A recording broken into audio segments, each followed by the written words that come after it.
Augusto fez um bom jogo.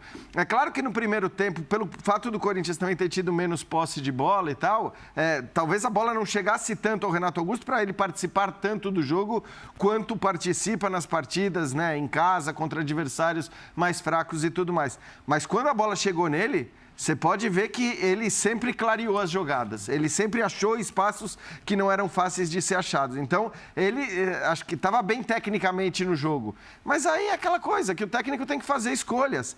E ao contrário do Dorival, como disse o Léo, que você tem que fazer escolha. Você quer manter a pegada, a física, você quer manter o time com gás no alto. Aí você olha para o banco e tem Cebolinha, tem Vidal, tem Marinho. O VP não tem essas possibilidades. Muito diferente. Quando você cita os bons momentos do Renato, eu estou de acordo, está passando aqui um tapezinho, os melhores momentos, a gente já vê algumas bolas que o Renato abre, serve, abre, chuta, abre, finaliza. E isso era quando o Corinthians tinha a bola. Isso é quando o Corinthians cita, o Zupac citou o tal desconforto. É quando o Corinthians deixa o Flamengo desconfortável, abafa, tira o espaço, quando o Corinthians teve a bola. Naquele momento da escolha de substituição, o Corinthians não tinha a bola. É quando o Flamengo se ajeita no início do segundo tempo. Então não adiantava você ficar esperando em que momento o Renato pode ser decisivo, porque nada indicava que o Corinthians ia voltar até a bola. Ele precisava voltar a pressionar para voltar até a bola. Aí é uma opção. O Renato, infelizmente, ele não te dá essa certeza. Ele te dá a certeza da qualidade com a bola no pé. Ele não te dá a certeza da reta final do jogo de uma pressão. É escolha. E o Vitor escolheu chegar vivo no segundo tempo. Não simplesmente, de qualquer jeito, eu tenho que achar um gol, deixa o Renato lá. Não foi isso. Ele precisava chegar vivo no segundo tempo. Pedro, segundo jogo, desculpa. Sobre a reação do torcedor, o que a gente pensa? O torcedor sempre vai ter a tendência a olhar mais o que o time tende a fazer com a bola. Né? Mais do que sem a bola. Então é natural. Como disse o Jean, a bola no pé do Renato Augusto é uma bola que a qualquer momento pode sair um passe decisivo. O papel do treinador à beira do campo é raciocinar assim, o que eu ganho com bola, o que eu perco com bola, ganho sem bola, perco sem bola. Quando ele viu que o sem bola estava muito comprometido, ele fez as duas trocas. De fato, poderia ter feito uma, segurado um pouco outra. Para ver no que ia dar e manter o Renato. Poderia, mas é difícil. Mas ao mesmo tempo, assim, você entende que o Renato Augusto de hoje é um jogador que nem sempre mantém o nível dos 90 minutos. É natural, pelo momento da carreira dele também. A surpresa talvez tenha sido os 25 minutos, né? Precoce demais essa mudança? Sim, precoce, porque sim, ele cansa. Mas ele cansa um pouquinho mais à frente. Mais pra frente, até uns 35 pelo mais menos. Mais uns 10 minutinhos ali, eu acho que dava para ter segurado. Acho que poderia, por exemplo, sem tirar o Roger Guedes e talvez o Adson, já antecipando ali uma substituição que ele fez mais adiante e deixando para que se tenha a oportunidade do Renato em algum momento tirar um coelho da cartola. Porque ele tira. E durante o jogo ele teve momentos dessa forma que não foram concluídos. Tudo isso me leva a uma outra conclusão, que foi ruim para o Corinthians. Por mais que a gente tenha a impressão, o jogo terminou, o Corinthians disputou com o Flamengo. Vamos voltar àquela brincadeira do perdeu, mas jogou de igual para igual. Ele não perdeu, ele empatou, né? Ele jogou de igual para igual em que termos? Por quê? A gente sabe que o mando de campo é muito importante. E o Corinthians era o dono do mando de campo. Ele tinha mais necessidade de buscar o resultado em casa do que o Flamengo. Então, na hora da substituição, ele tinha que arriscar um pouco mais. Qual é a opção? Eu não posso perder o jogo. Então, ele abre um pouco mão de uma possibilidade maior de tentar um 1-0 para garantir um 0-0. Chega vivo. E aí a questão a gente leva para o Maracanã. Aí o ambiente é do Flamengo. A gente sabe que o ambiente joga muito a favor. E a gente olha, o Renato Augusto vai jogar quanto tempo no Maracanã? O Roger Guedes vai jogar quanto tempo no Maracanã? Então, quando chegar na metade do segundo tempo, se tiver 0-0, quem o Flamengo vai tirar do banco? Mas aí é diferente, né, Eugênio? Porque eu acho que assim, aí o VP vai saber se o resultado é bom ou se não é. Eu acho que o 0-0 naquele contexto, porque era um 0-0, como disse o Zupac, num momento em que o Flamengo estava atacando mais, estava gerando mais perigo, estava criando mais, então você não sabe se aquele resultado é bom ou se não é, mas você vê que o jogo não está caminhando de um jeito positivo. Agora, o que eu quero dizer, no Maracanã, se o jogo tiver, sei lá, eu não sei, eu até acho que se o jogo tiver 0-0 a 15 minutos do final... Ele faz isso de novo.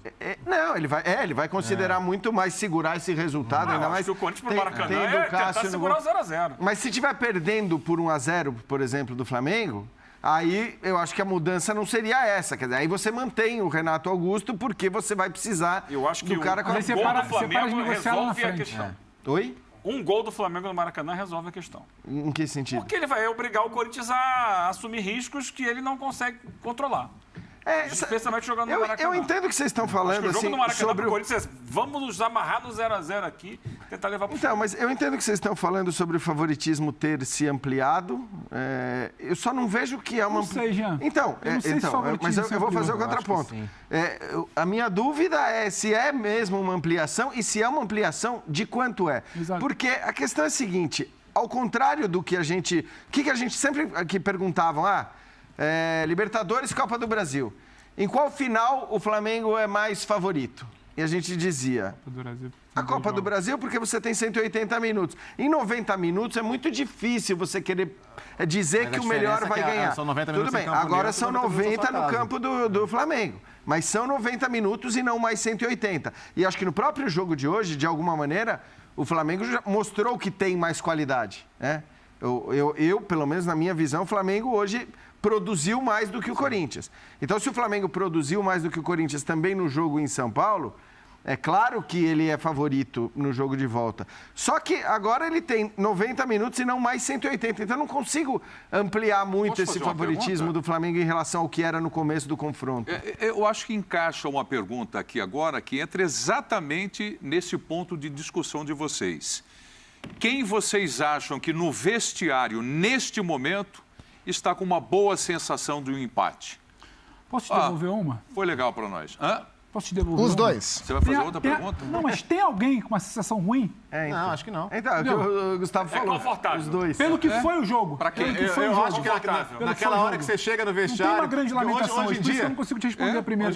Hoje em dia tem 100 documentários sobre as internas dos clubes, Sim. né? E uma das horas mais legais é ver os caras voltando pro vestiário depois de um jogo. Depois de uma derrota cachapante, depois de uma grande vitória. Aquela, o dirigente cumprimentando, todo mundo tirando a roupa. Mas eu não acho também que é aquele clima de velório. Dá um na sua. Ninguém vai querer mostrar isso também. Ninguém vai querer Não teremos acesso demonstrar que estava comemorando o 0x0. Vai ser todo mundo, Mas eu acho que é um passando confiança pro outro. Fala, gente, é metade do caminho, vamos lá, tem outra decisão semana que vem. Isso é motivacional. Não, mas eu sei, mas não tem ninguém pra baixo. Então, mas você vê como o próprio fato de você dizer isso, eu acho que de alguma maneira demonstra que se há um aumento do favoritismo do Flamengo, ele não é Eu tô sendo bem pragmático sobre as chances de um time melhor ganhar um jogo em casa. Isso, mas também é aquilo que a gente sempre diz, 180 minutos, um time melhor tem mais chance de ganhar do que 90. Agora, é verdade, 90 em casa. Mas tem argumentos para os dois lados. E mais, né? Acho que se a gente concorda que o Flamengo criou mais, você, no fim das contas, sai de um jogo que você poderia ter perdido com um empate. Ô, Zupac, E também... o resultado foi bom para quem, esse empate?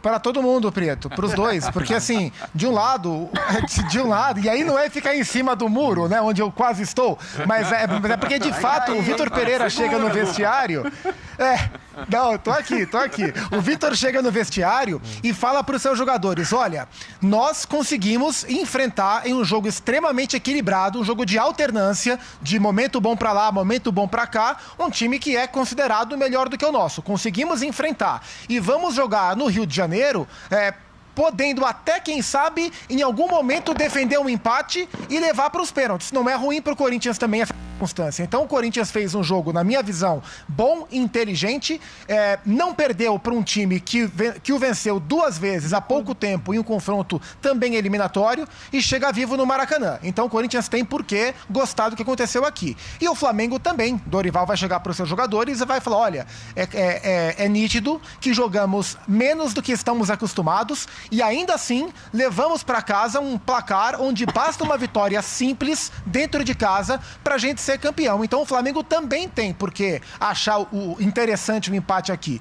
O que eu acho que fica do Flamengo é um recorte que vai se ampliando desse time titular, o famoso time das Copas, também pelo Campeonato Brasileiro. Porque nos últimos 3 jogos que esse time enfrentou os times que estão bem colocados no Brasileiro, Fluminense, Inter e Corinthians, esse Flamengo não venceu nenhum. Perdeu do Fluminense, empatou 0x0 com o Inter, empatou 0x0 com o Corinthians. O que não quer dizer que tá uma tragédia, porque nenhum dos 3 jogos do Flamengo foi ruim. Nem contra o Fluminense, nem contra o Inter, tampouco hoje. Mas eram jogos que o Flamengo estava acostumado a vencer.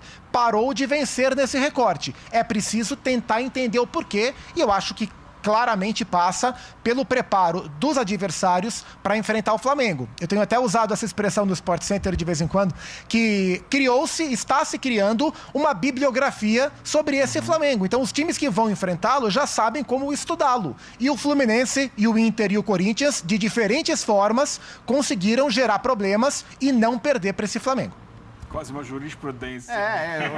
Que é basicamente proteger muito a área, proteger muito o funil. Mas central do campo, né? Só vai manter lateralidade. Eu ainda levo um ponto de interrogação para o segundo jogo, porque eu não consigo cravar, e acho que temos poucos jogos para isso, se é somente uma marcação. Porque somente a marcação você tem o auge técnico que o jogador genial resolve. Eu não estou vendo esse brilhantismo do auge técnico de alguns jogadores acima da média para encontrar o espaço. É aquela história que a gente falava do jogo de ida, do mata-mata da Libertadores, Flamengo e Corinthians. Estava tudo muito encaixado, o Corinthians tentou tirar o jogo, depois tenta...